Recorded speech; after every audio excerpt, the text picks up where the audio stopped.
ఎంతో రుచికరమైన boiled egg fry ఎలా తయారు చేయాలో చూద్దాం. 3 ఎగ్స్ బాయిల్ చేసి సెల్ తీసి పక్కన పెట్టుకోవాలి. 2 మీడియం సైజు ఉల్లిపాయలు తీసి కట్ చేసి పెట్టుకోవాలి.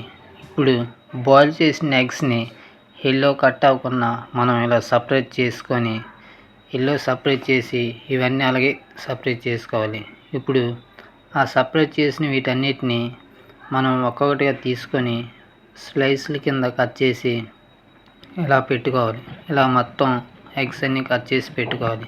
ఇప్పుడు ప్యాన్పై కడాయి పెట్టి అందులో 3 టేబుల్ స్పూన్స్ వరకు ఆయిల్ పోసుకోవాలి.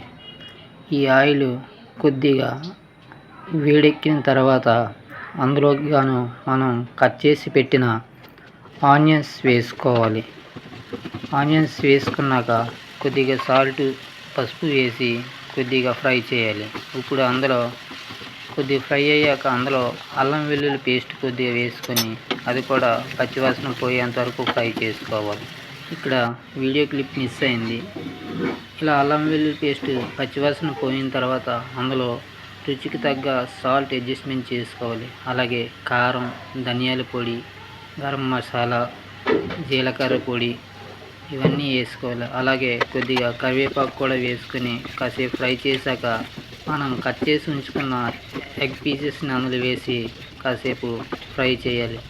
ఇలా ఫ్రై చేసిన తర్వాత కొద్దిగా బ్లాక్ పెప్పర్ పౌడర్ వేసుకొని ఇందులో ఇప్పుడు కట్ చేసిన కొత్తిమీర కొద్దిగా వేసుకోవాలి.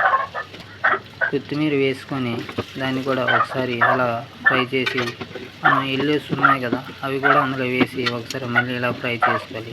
ఇక ఎగ్ ఫ్రై రెడీ. ఇప్పుడు మనం ఒక ప్లేట్లో తీసుకొని సర్వ్ చేసుకోవడమే. అంతే, రెడీ. ఎంతో రుచికరమైన బాయిల్డ్ ఎగ్ ఫ్రై రెడీ అయిపోయింది. ఇప్పుడు మనం దీన్ని స్నాక్ లాగానే తినొచ్చు, లేదంటే రైస్లో కూడా తినొచ్చు. మనకి ఏ విధంగా అయినా ఈజీగా తినేయవచ్చు. చాలా టేస్టీగా ఎంతో బాగుంటుంది. వీడియో నచ్చితే లైక్ చేసి, కామెంట్ చేసి, షేర్ చేసి, సబ్స్క్రైబ్ చేసుకుంటారని కోరుకుంటున్నాను. Thank you for watching.